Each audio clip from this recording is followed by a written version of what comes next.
ज्योति एक middle class घर की लड़की होती है जिसकी शादी एक अपर मिडिल क्लास परिवार में होती है। एक रोज, अरे ये क्या ज्योति, तूने इतना सा ही खाना क्यों बनाया है भला? इतना सा ही कहाँ पर है माँ जी? अब हमारे घर में भंडारा थोड़ी ना लगाना है। एक सब्जी दाल चावल और सबके लिए दो दो रोटियां बनाई है मैंने। लेकिन बहू, तेरे यहाँ पर आने से पहले मैं हर रोज एक्स्ट्रा खाना बनाया करती थी, लेकिन तूने तो एकदम नाप तोल कर बनाया है सब कुछ। अब सभी लोग दो दो रोटियां ही खाएंगे, ये जरूरी थोड़ी ना है। कभी कभार तेरे बाबूजी को ज्यादा भूख लगी हो तो वो 3 रोटियां भी खा लेते हैं। और तो और मेरे बिट्टू को तो 2 लोगों की भूख के बराबर चावल लगता है। लेकिन अब तू ही देख, कितने से चावल बनाए हैं तूने? ऐसी बात नहीं है माँ जी, मैंने अलग अलग व्यंजन बनाए हैं। रात का बचा हुआ भी पुलाव पड़ा है तो उसे ओवन में गरम करके खा लेंगे ना। वैसी बात नहीं है बहू। देख, घर में हमेशा एक्स्ट्रा खाना बनकर तैयार रहना चाहिए, क्योंकि घर पर कोई भी मेहमान आ सकता है।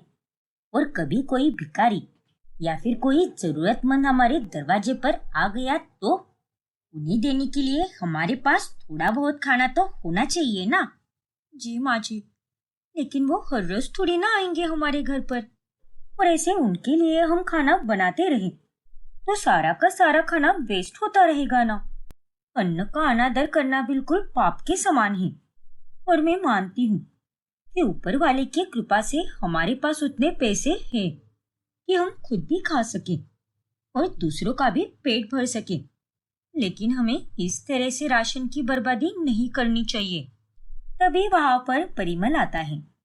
अरे सरला, एक प्रकार से ज्योति बहुत सही तो कह रही है। वो हमारे पैसों की बचत के बारे में ही सोच रही है, तो तुम्हें उससे क्या दिक्कत है? और माँ जी, अगर कोई मेहमान हमारे घर पर आ गया या फिर कोई जरूरतमंद भी हमारे दरवाजे पर आ गया तो मैं झट से उनके लिए कुछ पका दूंगी। इसीलिए आप चिंता मत कीजिए माँ जी। अरे लेकिन जाने दो, लेकिन याद से पका देना। अब जैसे जैसे दिन गुजरते हैं, ज्योति खाने के पदार्थ भी कम बनाने लगती है, जिस कारण घर वालों का पेट भर ही नहीं पाता। देखा, कहा था ना मैंने तुझे, खाना कम बनाने पर पेट नहीं भर पाता।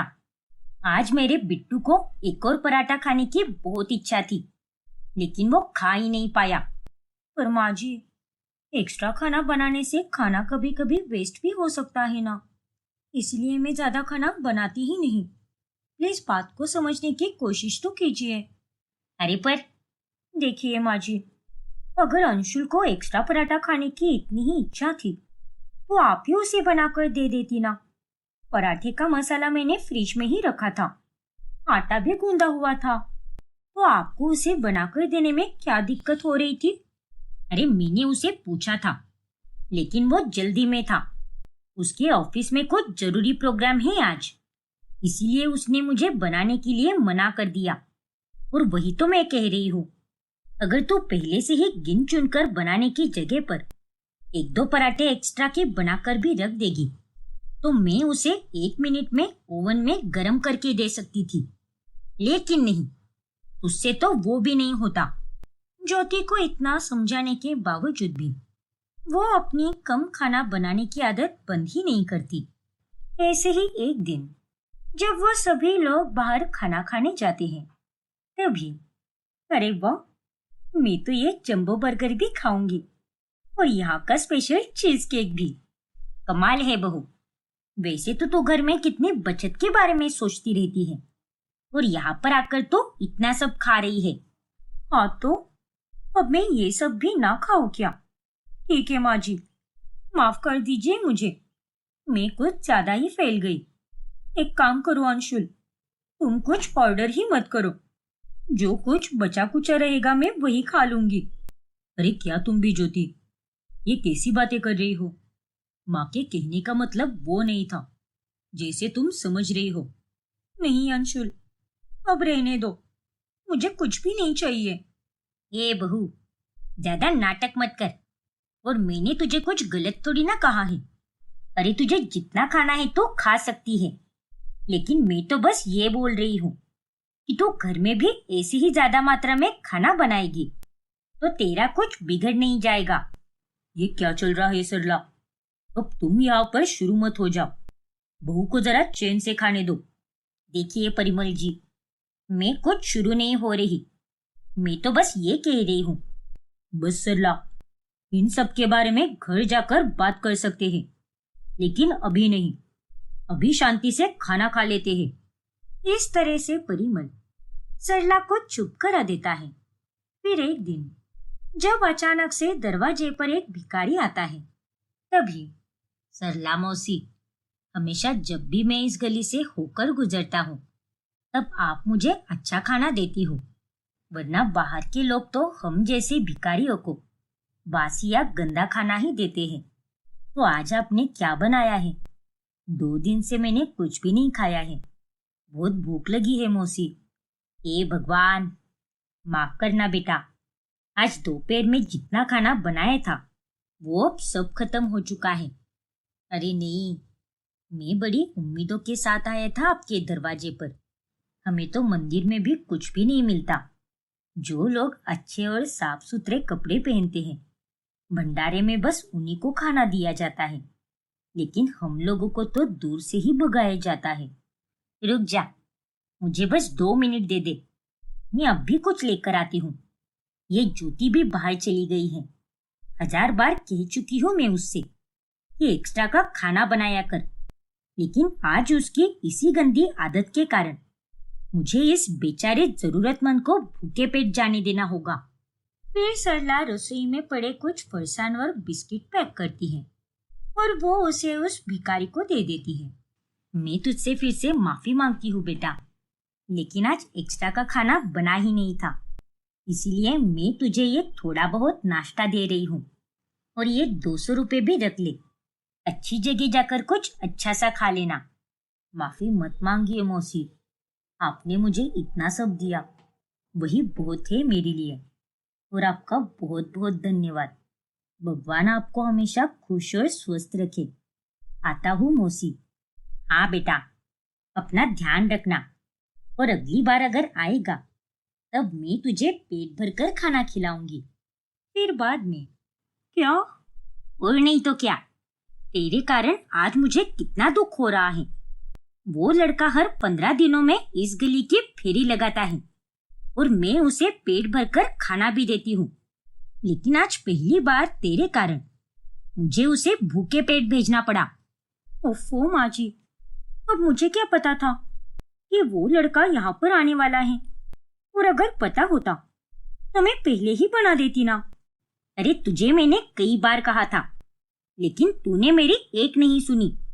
माँ जी, मुझे बाहर के काम भी थे ना, अब मैं अकेली क्या क्या करूं भला। और अगर इतना ही है तो आधे काम आप ही कर लिया करो। और वैसे भी मेरे आने से पहले तो सारे काम आप ही किया करती थी ना, तो अब क्या हो गया? क्योंकि तभी तू नहीं थी, और अब मेरी उम्र हो चली है, और इस घर की बहू होने के नाते ये सब करना तेरी जिम्मेदारी है। देखिए माँ जी, मुझे सब समझ आ रहा है, लेकिन मैं आपकी तरह इतनी जल्दी जल्दी सारे काम एक साथ नहीं कर पाती। प्लीज मुझे थोड़ा वक्त दीजिए ना। अरे तुझे यहाँ पर आए कितना समय बीत गया है, तो और कितना समय चाहिए तुझे? और ऐसा कौन सा काम सीखना है तुझे? 4 रोटियां एक्स्ट्रा की बनानी है और बाकी के व्यंजनों की मात्रा बढ़ानी है बस। अब इसमें भी तुझे क्या सीखना है? और माँ जी, मैं एक मिडिल क्लास घराने से आई हूँ, और मुझे इस तरह अन्न का अनादर करके पाप अपने सर पर नहीं लेना है, इसलिए मैं ये सब बिल्कुल नहीं कर पाऊंगी। आपको अगर एक्स्ट्रा का खाना चाहिए तो आप उसे खुद ही बना लीजिए। अरे पर सरला को सुनाकर ज्योति वहां से चली जाती है, लेकिन वो परिमल और अंशुल के सामने सरला के साथ अच्छे से पेश आती है। देखो सरला, कल के खाने में सारे पकवान एकदम बेहतरीन बनने चाहिए। मेरे खास मेहमान आने वाले हैं कल। जी परिमल जी, मैं इस बात का पूरा ख्याल रखूंगी। और ज्योति, सुन रही है ना तू? कल हमारे घर पर मेहमान आने वाले हैं, तो उनके लिए ढेर सारा खाना बनाना है। ठीक है माँ जी, समझ गई मैं। देखो बहू, खाना कम नहीं पड़ना चाहिए। मेहमान उंगली चाटते रह जाए ऐसा खाना बनाना। हमारी इज्जत पर कोई आंच नहीं आनी चाहिए। मैं समझ गई पापा जी, आप निश्चिंत रहिए। लेकिन इन सब का उल्टा ही होता है। ज्योति हमेशा की तरह नियमित रूप से ही खाना बनाती है, जिसके चलते मेहमानों के लिए खाना कम पड़ जाता है, जिस कारण घर वालों की एक तरह से बेइज्जती हो जाती है। हर बार सरला तुम्हें डांटती रहती है, लेकिन मैं तुम्हारा हमेशा बचाव करता रहा, पर अब और नहीं। देखो ज्योति, तुम्हारे कारण आज पहली बार हमारे घर आए मेहमानों को खाना कम पड़ गया, लेकिन ऐसा और बिल्कुल नहीं चलेगा। अब से तुम हर रोज खाना एक्स्ट्रा का बनाओगी, फिर चाहे वो खाना बांटना ही क्यों ना पड़े, या फिर वो खाना हम सब मिलकर खाए। लेकिन तुम्हें सिर्फ खाना बनाने से मतलब होना चाहिए, और अब मुझे कोई बहाना नहीं चलेगा। एकदम सही कहा परिमल जी ने। अरे ये बचत करना वगैरह ये सब इसकी नौटंकी है। असल बात तो ये है कि इसे ज्यादा खाना बनाने में आलस आता है। लेकिन अब से ये सब बिल्कुल नहीं चलेगा। तुझे अपना बहुधर्म निभाना ही होगा, और इस घर के तौर तरीकों का पालन भी करना होगा। ऐसी बात नहीं है माँ जी, मैं कोई आलस नहीं कर रही थी। मैं तो बस राशन की बर्बादी नहीं चाहती थी। इसके अलावा और कोई भी कारण नहीं है, और इसीलिए मैं खाना कम बनाया करती थी। खैर, अब आप लोगों ने मुझे जैसा आदेश दिया है, मैं उसका पालन जरूर करूंगी। आखिरकार आप लोग मेरे सास ससुर हो, तो मैं आपकी बातों को कैसे टाल सकती हूँ।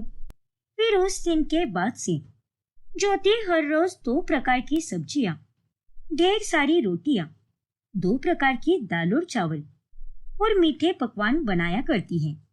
और इतना सब खाना खत्म करते करते घर वालों का पेट फूलने लगता है। हे भगवान, अब ये गुलाब जामुन भी बाकी है।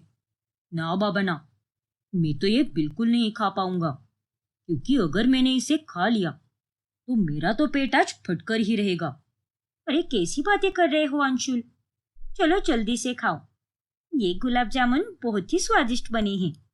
माँ जी, बाऊ जी, आप तो न भी लीजिए ना, ये पाइनएप्पल का हलवा भी बनाया है मैंने। अरे नहीं नहीं, बस बहुत हो गया। हाँ बहू, हम इतना सब नहीं खा पाएंगे। ओफो बाऊजी, अगर आप ही ये खाना नहीं खाओगे तो ये सारा खाना फेंकने में चला जाएगा। अब चलिए जल्दी से खत्म कीजिए। फिर खाने के बाद मैंने काजू पिस्ता वाली आइसक्रीम भी बनाई है, वो भी चखनी है आप लोगों को। क्या?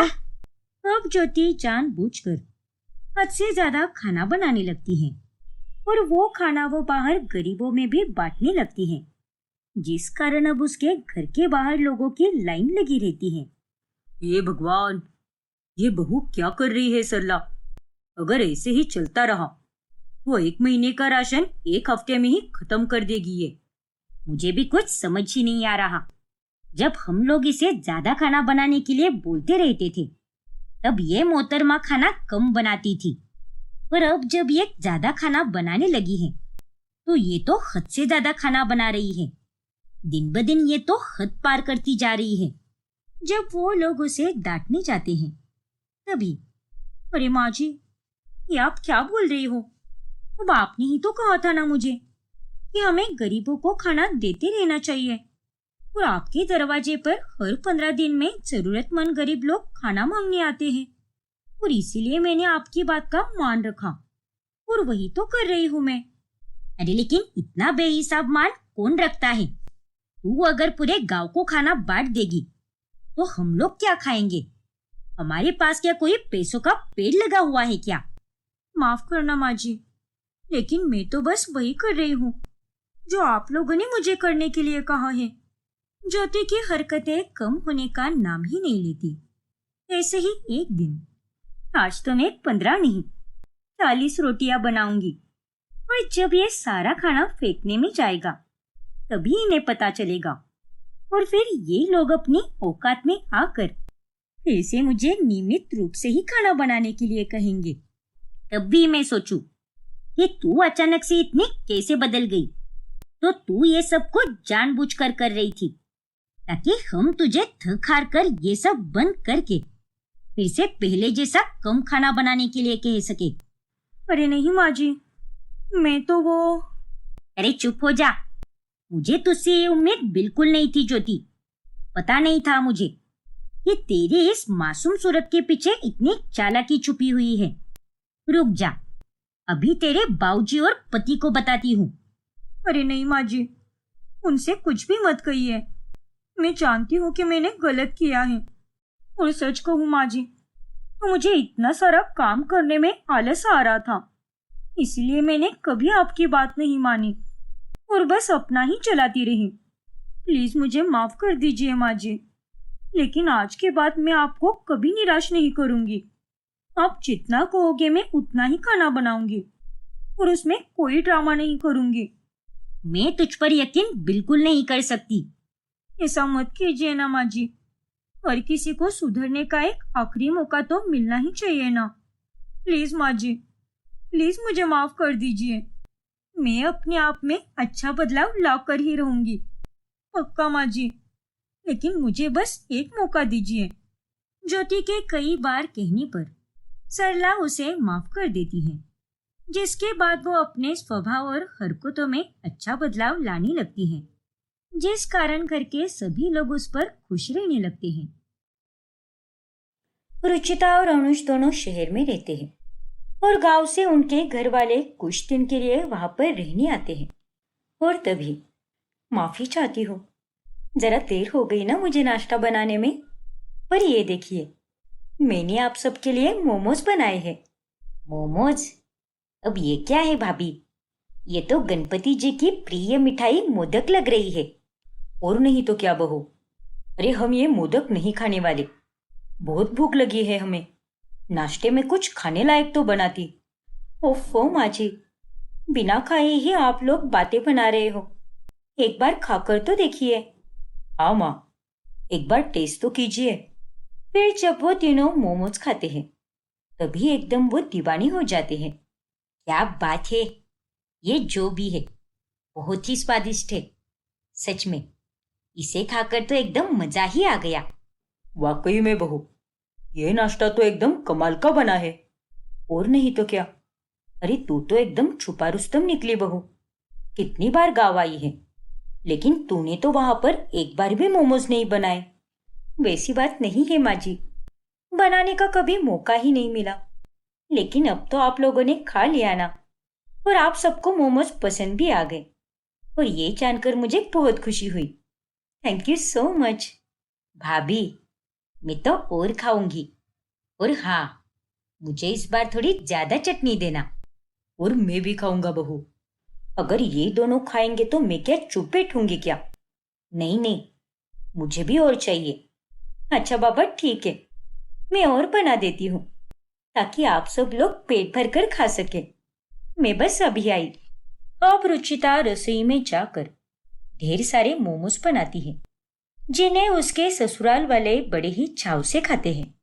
फिर रात में, अरे बहू, रात के 7 बज गए हैं, तो तू हमारा खाना लगा दे, क्योंकि हम इसी वक्त खाना खाते हैं। हाँ माँ जी, मैं जानती हूँ, इसलिए मैंने आज सारा खाना जल्दी ही बना दिया है।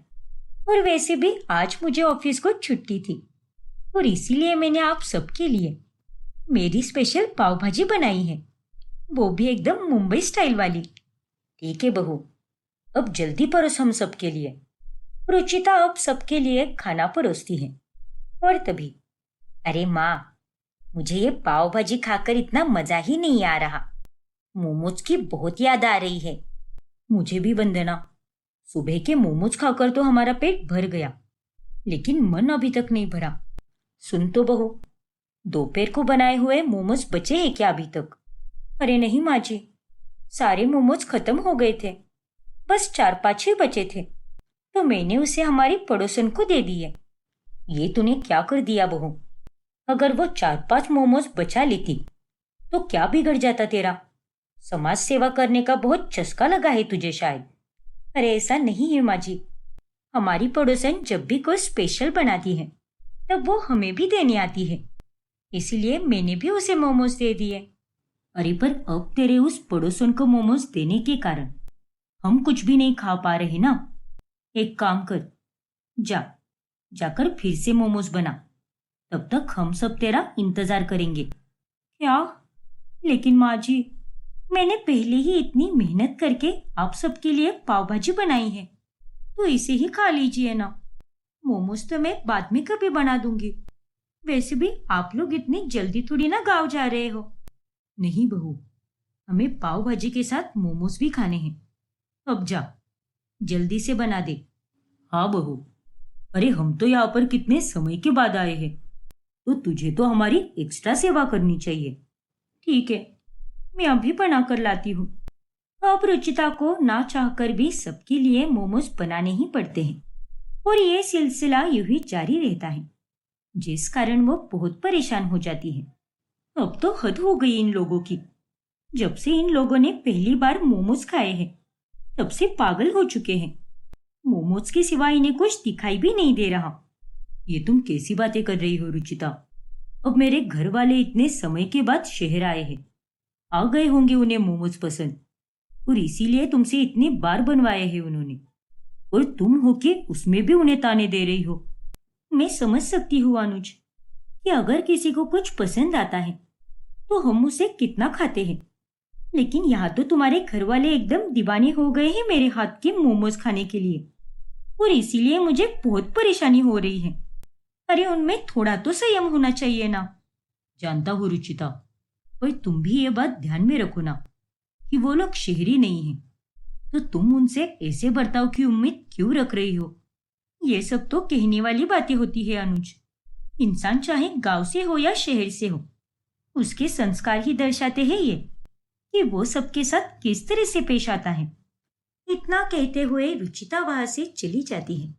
ऐसे ही एक रोज, अरे भाभी, आपने उस दिन तले हुए मोमोज बनाए थे ना, जिन्हें खाकर मेरा दिन एकदम अच्छे से गुजरा था, तो क्या आप फिर से वही मोमोज बना सकती हो क्या?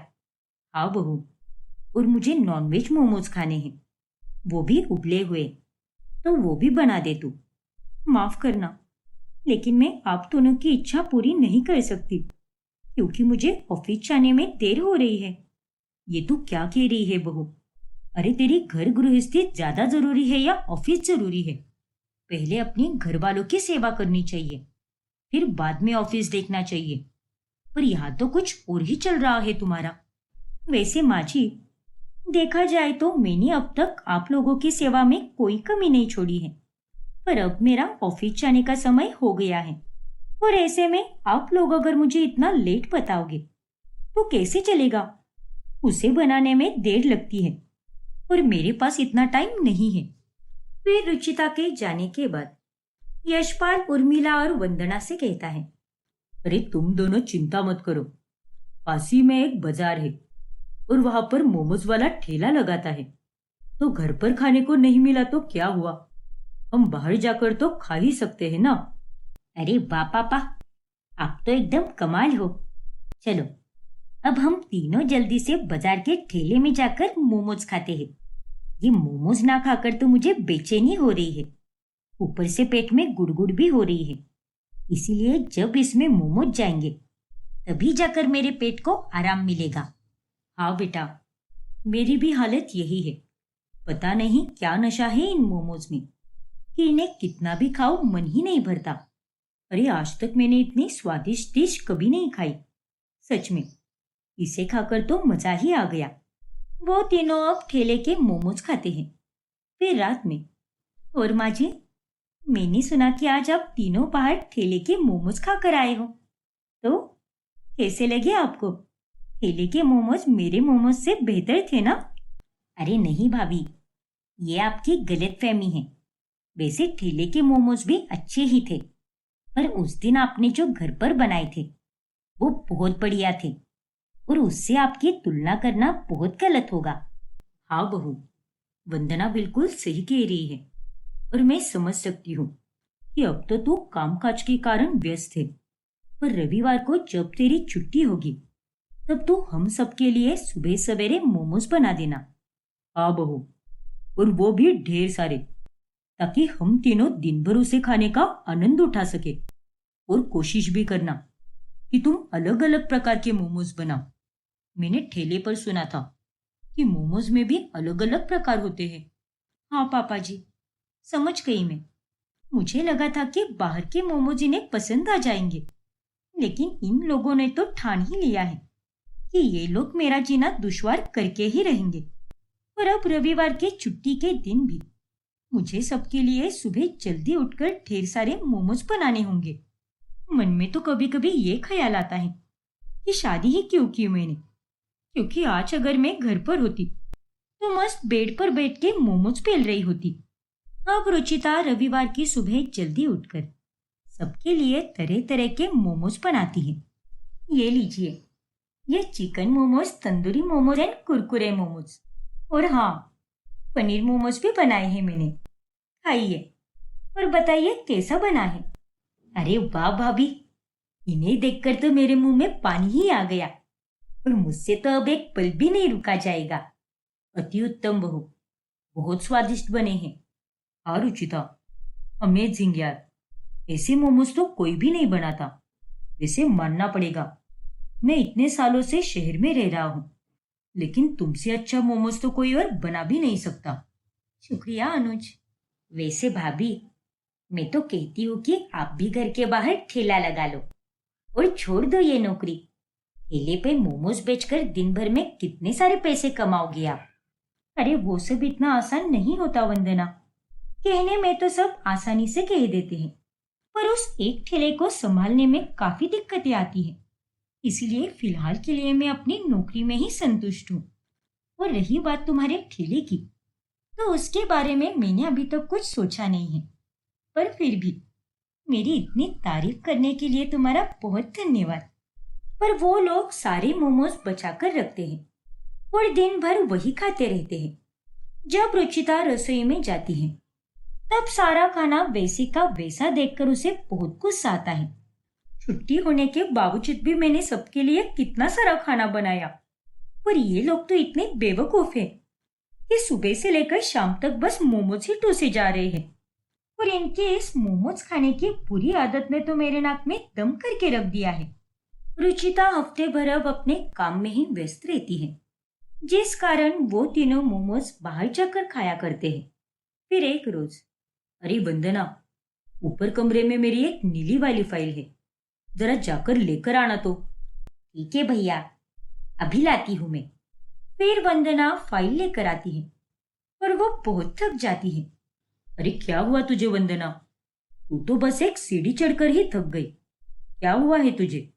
पता नहीं भैया, एक हफ्ते से सांस फूली जा रही है। तो और खाओ ना मोमोज। अरे मोमोज खा खा कर ही तुम ये 10 दिनों में मोमोज जैसे बनते जा रहे हो। और कोई भी चीज हद से ज्यादा अच्छी नहीं होती, इसीलिए ज्यादा मात्रा में ये मोमोज खाना भी अच्छी बात नहीं है। अरे नहीं बहू, ये सब मोमोज खाने के कारण नहीं हुआ है, और ये नालायक तो है ही ऐसी। जरा 5 मिनट चल जाए तो इसकी सांस फूलने लगती है। अरे नहीं माँ, मैं जब गांव में थी तब ऐसा बिल्कुल नहीं होता था, लेकिन पिछले 5-6 दिनों से ही ऐसे हो रहा है। वही तो। अरे जब से आप लोग यहाँ पर आए हो तब से बस मोमोज पे मोमोज खाए जा रहे हो। कोई दूसरा पदार्थ खाया भी है क्या आप लोगों ने? और इसीलिए ये सब हो रहा है। नहीं भाभी, ये सब मोमोज के कारण नहीं हो रहा है, शायद वातावरण में बदलाव के कारण हो रहा है। और रही बात मोमोज की, तो ये तो मेरे जीने की वजह बन चुका है। और आपको पता है क्या कि अगर मैं एक दिन भी मोमोज की प्लेट ना खाऊं तो मुझे तो बहुत खराब लगता है। हे भगवान, ऐसे ही दिन गुजरते जाते हैं और उन तीनों का मोमोज की तरफ पागलपन बढ़ता ही जाता है, और जिस कारण अनुज और रुचिता बहुत परेशान हो जाते हैं। अरे ये तीनों तो पानी की तरह मोमोज का सेवन कर रहे हैं, ऊपर से समझाऊं तो ये समझते भी नहीं है।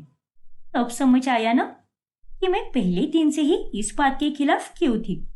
अरे मैं तो इन गांव के लोगों की मेंटेलिटी को अच्छे से जानती हूँ कि इन लोगों को अगर कोई चीज पसंद आ जाए तो ये लोग उसे इतनी आसानी से नहीं छोड़ते, फिर वो चीज कोई भी हो। लेकिन हमें कुछ करना होगा रुचिता, जिससे ये लोग बाहर जाकर मोमोज खाना बंद करें। तुम फिक्र मत करो अनुज, मेरे पास एक आइडिया है जिसके चलते हम तीनों को ये बोलेंगे कि एक न्यूज़ आई है कि बाहर के मोमोज खाने से लोगों की जान जा सकती है क्योंकि उसके मसाले में मिलावट हुई है। हाँ रुचिता, यही सही रहेगा। और ये न्यूज़ सुनकर तो वो तीनों सच मान लेंगे और चुपचाप मोमोज खाना बंद कर देंगे। फिर रुचिता ये झूठ उन तीनों के सामने जाकर बोलती है। ये तो क्या कह रही है?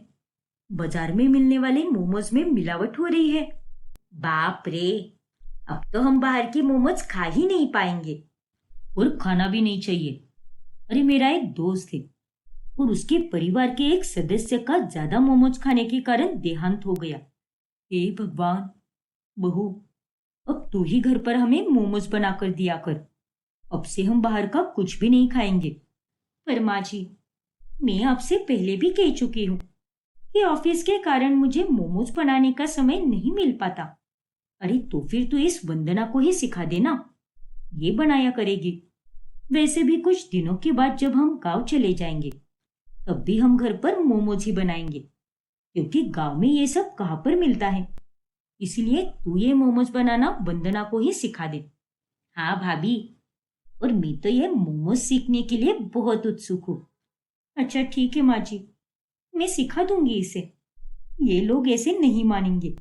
मेरी ही मत मारी गई थी जो मैंने इन्हें पहले दिन ही मोमोज बनाकर खिला दिए और ये लोग इतने पागल हो गए। और इस तरह से रुचिता के ससुराल वालों का पागलपन मोमोज के प्रति ऐसे ही जारी रहता है और रुचिता इसमें कुछ भी नहीं कर पाती। मोहिनी की हाल ही में संभव से शादी हुई होती है और वो अपने पति और सास वसुधा के साथ रहती है। चल बहू, आज शादी के बाद तू पहली बार खाना बनाएगी तो कुछ मीठा बना दे, तब तक मैं सब्जी चढ़ा देती हूँ। ओफो माँ जी, मेरे होते हुए आप काम क्यों करोगी? आप जाकर आराम कीजिए, मैं कर लूंगी सारे काम। लेकिन बहू, देखो ना संभव, माँ जी कैसी बातें कर रही है। अब भला बहू के होते हुए कोई सास काम कर सकती है क्या? और आप तो मेरे लिए मेरी सगी माँ के समान हो, तो आप बस मुझे हुक्म कीजिए। तू भी ना बहू। अच्छा ठीक है। सास बहू का ये रिश्ता देखकर संभव को भी बड़ी खुशी मिलती है। मोहिनी एक बहुत ही अच्छी बहू बनकर दिखाती है। फिर एक दिन जब वसुधा का जन्मदिन आता है तभी, ये लीजिए माँ जी, ये तोहफा आपके लिए, जन्मदिन मुबारक हो। अरे वाह बहू, ये साड़ी तो बहुत ही सुंदर है। हाँ माँ जी, ये मैंने अपने हाथों से बनाई है, वो भी आपके लिए। क्या बात कर रही है बहू? सच में मोहिनी? हाँ संभव, सच में। धन्यवाद बहू। पता नहीं मैंने ऐसे कौन से पुण्य किए थे जो मुझे इतनी अच्छी बहू मिली और जो मुझे एक बेटी के समान प्यार करती है।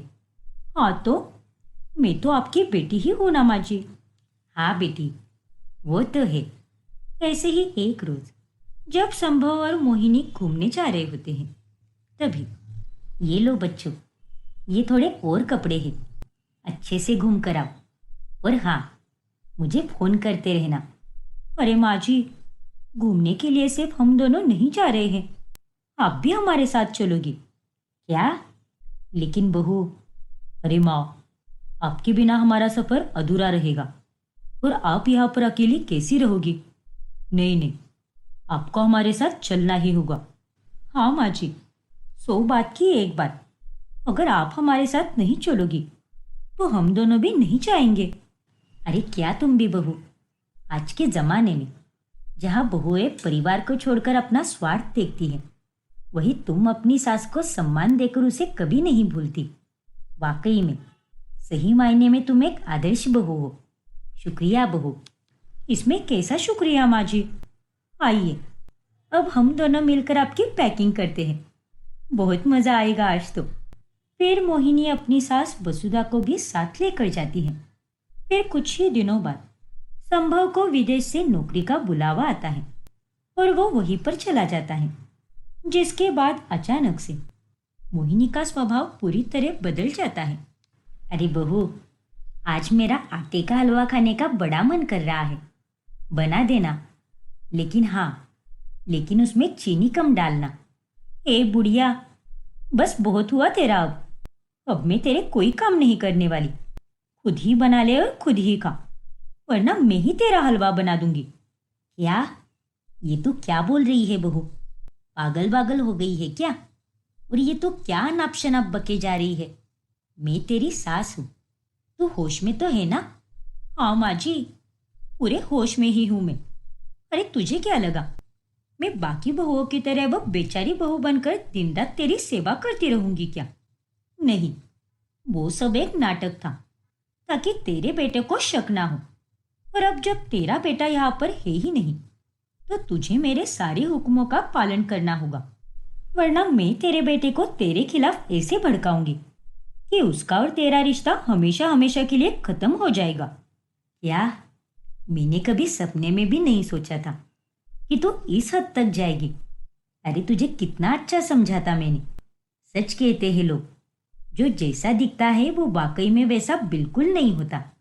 अरे चल चल, अब ज्यादा भाषणबाजी मत कर, वरना एक फोन घुमाकर तेरे बेटे को तेरे खिलाफ भड़का दूंगी। और तू तो ये बात अच्छे से जानती है, संभव की नजरों में मैं एक सुशील और गुनी बहू बन चुकी हूँ, तो वो तो मेरी हरकतों पर शक करने से पहले तेरी हरकतों पे शक करेगा। अब जाकर मेरे लिए चाय और नाश्ता बना दे। नालायक कही की। मोहिनी की बातें सुनकर वसुधा अब घबरा जाती है और वो अपनी बहू के हुक्म का पालन करती है। अब मोहिनी ऐशो आराम की जिंदगी जीने लगती है। वही बेचारी वसुधा बुढ़ापे में भी सारा काम किया करती है। वाह वाह वाह, क्या जिंदगी है मेरी। मैं तो हमेशा से यही चाहती थी कि ससुराल में जाने के बाद मुझे आराम मिले। अच्छा हुआ जो खुशकिस्मती से मेरी सास इतनी भोली और डरपोक निकली, और अब तो मैं उसे इसी तरह डरा धमका कर अपनी नौकरानी बना दूंगी। ओ तेरी, संभव का फोन। हाँ संभव, बोला ना। और बताओ मेरी बीवी साहिबा, क्या चल रहा है वहां पर? हो गया खाना पीना? कहाँ संभव, अभी तो बहुत काम बाकी है। ऊपर से माची और मेरा झगड़ा भी हुआ आज, इसलिए मेरा तो किसी काम में मन भी नहीं लग रहा। क्या कहा? झगड़ा? लेकिन क्यों और किस बात पर? पता नहीं संभव, लेकिन तुम्हारे जाने के बाद वो अजीब सा बर्ताव करने लगी है। मुझसे ठीक से बात भी नहीं करती, हर काम में बस नुक्स निकाला करती है। कल रात को भी मैं बहुत रोई। तुम्हारे सामने उन्होंने अच्छा बनने का नाटक किया संभव, लेकिन अब जब तुम यहाँ पर नहीं हो तो वो मेरे साथ बुरे तरीके से पेश आ रही है। तुम फिक्र मत करो मोहिनी, मैं कल ही उन्हें कॉल करके समझा दूंगा। अब तो वो सो चुकी होंगी, और वैसे भी उनकी अब उम्र हो चली है ना, इसीलिए वो बौखला जाती होंगी। उनकी तरफ से मैं माफी मांगता हूँ तुमसे। अरे नहीं संभव, तुम क्यों माफी मांग रहे हो? कोई बात नहीं, लेकिन तुम उन्हें डांटना मत, बस प्यार से समझा देना। फिर अगले दिन संभव वसुधा को कॉल करता है और वो अपनी माँ को खूब सुनाता है। लेकिन बेटा, मैंने मोहिनी से कुछ कहा भी नहीं है, मेरा विश्वास कर। रहने दो माँ, मुझे इस बारे में और कोई बहस नहीं करनी। बस इतना ही कहूँगा, आप बस उसके साथ सही से पेश आइए। रखता हूँ मैं फोन। लेकिन संभव बेटा, क्यों? कैसा लगा? तूने बेवजह क्यों भड़का दिया उसे? और मैंने तेरे साथ ऐसा क्या किया है बहू?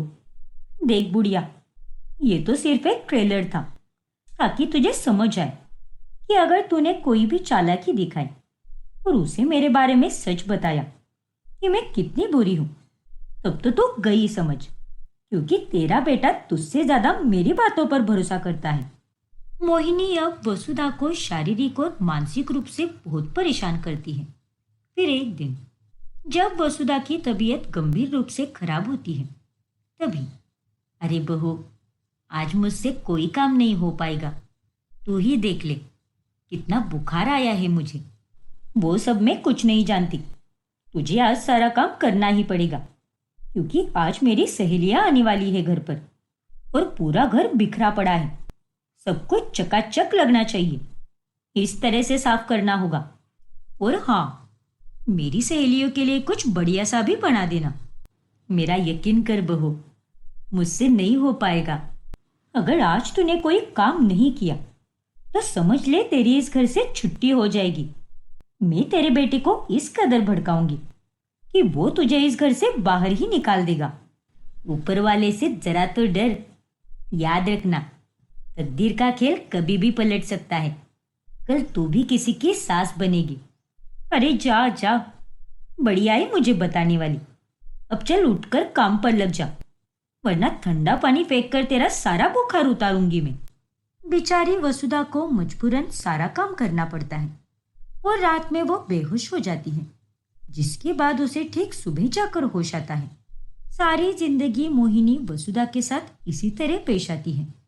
ऐसे ही 30 साल बीत जाते हैं। अब मोहिनी बूढ़ी हो चुकी है। संभव और वसुधा अब इस दुनिया में नहीं रही।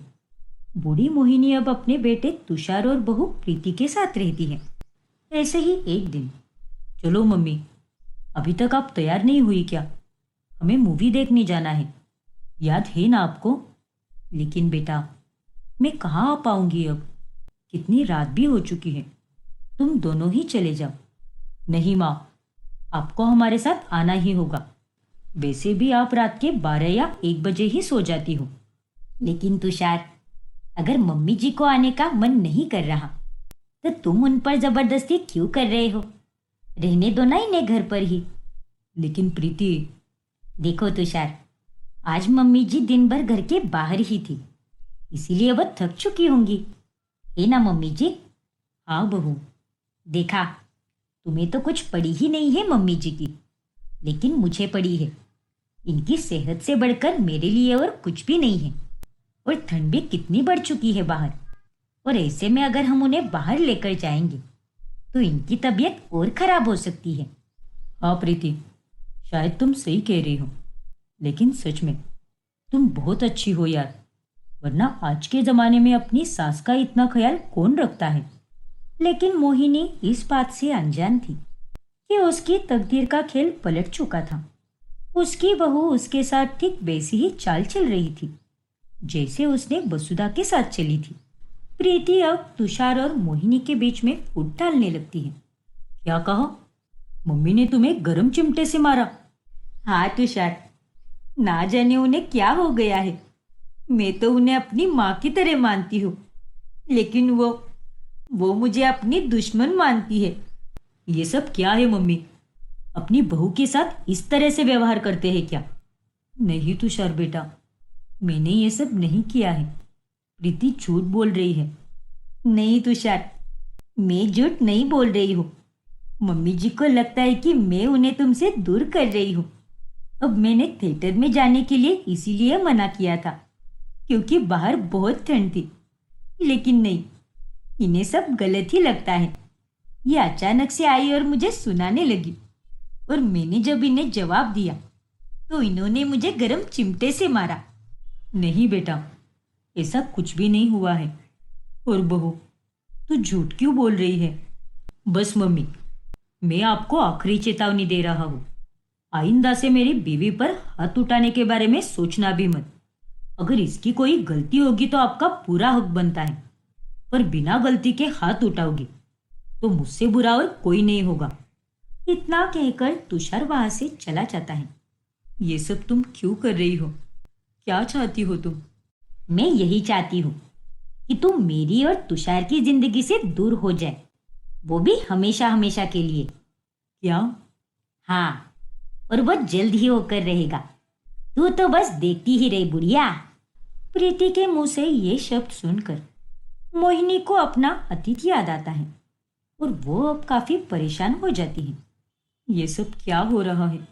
कहीं सच में मैं अपने बेटे से दूर ना हो जाऊं। नहीं नहीं, ऐसा कुछ भी नहीं होना चाहिए। लेकिन माँ जी ने कहा था, तकदीर का खेल कभी भी पलट सकता है। ऐसे ही एक दिन प्रीति जानबूझकर बेहोश होने का नाटक करती है और फिर घर में डॉक्टर को बुलाया जाता है। देखिए तुषार जी, शायद आपकी बीवी को किसी चीज का डर सता रहा है, इसीलिए वो बेहोश हो गई। अभी भी वो बहुत डरी हुई है, इसलिए अभी उनसे कोई बात मत कीजिए। 2-3 दिन बीत जाने दीजिए, उसके बाद ही इनसे इस बारे में बात करना। ठीक है डॉक्टर, जैसा आप कहो। वे 3 दिनों के बाद। बताओ प्रीति, किस बात का डर सता रहा है तुम्हें? देखो तुषार, उस दिन मम्मी जी ने मेरे साथ फिर से बेवजह झगड़ा किया था, क्योंकि मैंने तुम्हें सब सच बताया था ना, इसीलिए। क्या? हाँ तुषार, उन्होंने मुझे जान से मारने की धमकी दी और उसी के कारण मुझे बहुत डर लगा और मैं बेहोश हो गई। मम्मी ने तो अब हद पार कर दी है, लेकिन अब बस, बहुत हुआ। अब मैं मम्मी को इस घर में नहीं रहने दूंगा। फिर तुषार फौरन मोहिनी का सारा सामान बांधकर उसे घर से बाहर निकालता है। ये तू क्या कर रहा है बेटा? मैंने प्रीति से कोई झगड़ा नहीं किया है, उसे कोई धमकी भी नहीं दी है। अरे वो तो ये सब मुझे घर से बाहर निकालने के लिए कर रही है। मेरी बात पर विश्वास कर बेटा, मत निकाल मुझे इस घर से। अरे इस उम्र में मैं कहाँ जाऊंगी? वृद्धाश्रम? क्या? हाँ मम्मी, अरे आपकी हर गलती को मैंने माफ किया है, लेकिन अब मेरी बीवी को आपसे खतरा है। आपसे मुझे ये उम्मीद बिल्कुल नहीं थी मम्मी, और अब आप मेरे लिए मर चुकी हो। नहीं बेटा, ऐसा मत बोल। तुषार, मेरे बच्चे, मेरी बात सुन ले। लेकिन तुषार उसकी कोई बात नहीं सुनता और फिर अंत में मोहिनी को उसके बुरे कर्मों की सजा मिल ही जाती है और वो अपनी बची हुई जिंदगी वृद्धाश्रम में पछताते हुए निकालती है।